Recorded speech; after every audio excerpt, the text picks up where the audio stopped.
Hey, what's up everybody? This is Nick from Half Fast Customs. Today we're going to do a quick video on how to repair plastic or rubber on aged consoles on older vehicles. This one that we're going to be going over today is out of a 1984 Fiero. So let's get to it. All right, so here we have the center console piece. This is the top part, of course, goes on just like this. And the problem you have is the fitment up here.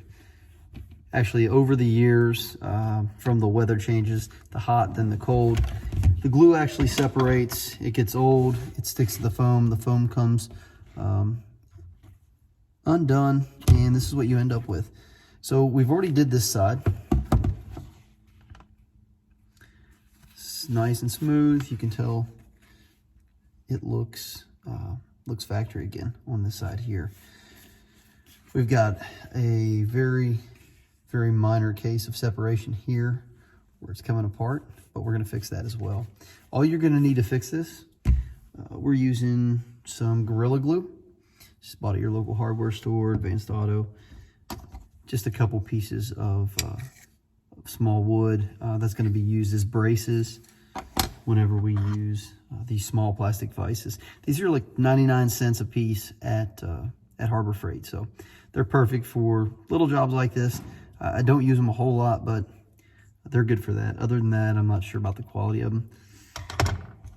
And of course, a razor blade, and that's just to finish up after everything's dry.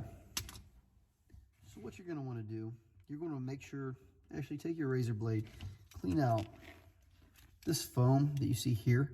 It actually, you'll see it whenever you first pull the compartment off of the vehicle. You're going to see it's going to have that foam all through the edge here. You want to take your razor blade, clean all of that out. Be careful cleaning it out. Get deep in there.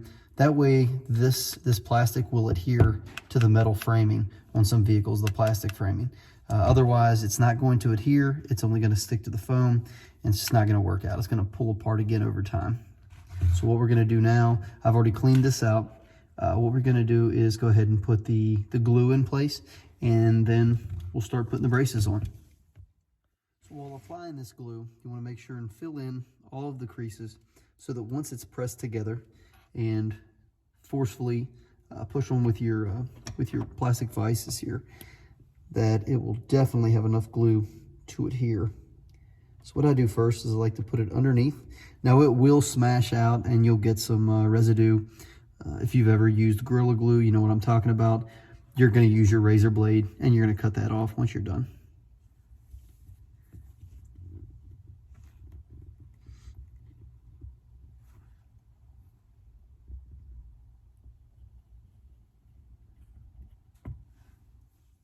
Once you've filled this completely full of the glue, put it on the top surface. We're now going to put the pieces of wood here in place, kind of fold it over, and then we're just going to torsion it down.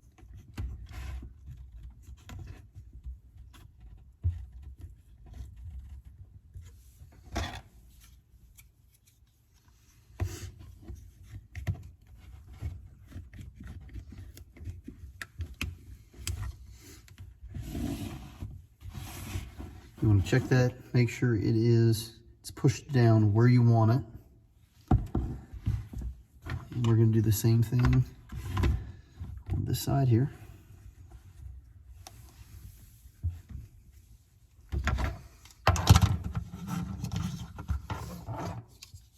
Again, take your clamp.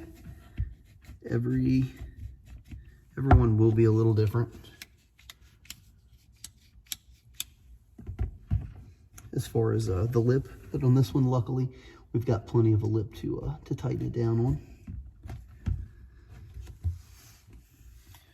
All right, once you have the pieces in place, everything's where it should be, where it was from the factory. Not sure if you can see that. It should turn out just like this side here, and it will be very straight and look original again.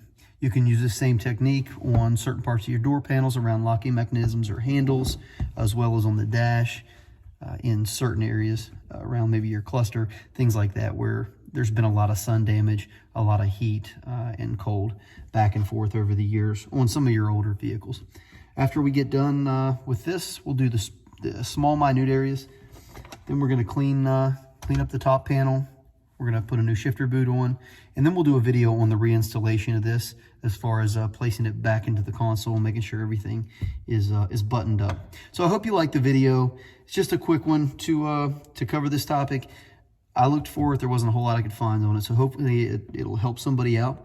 And if it does, we're going to have lots of tips and tricks like this for lots of different vehicles. So hit that like and subscribe. We'd greatly appreciate it. Thanks.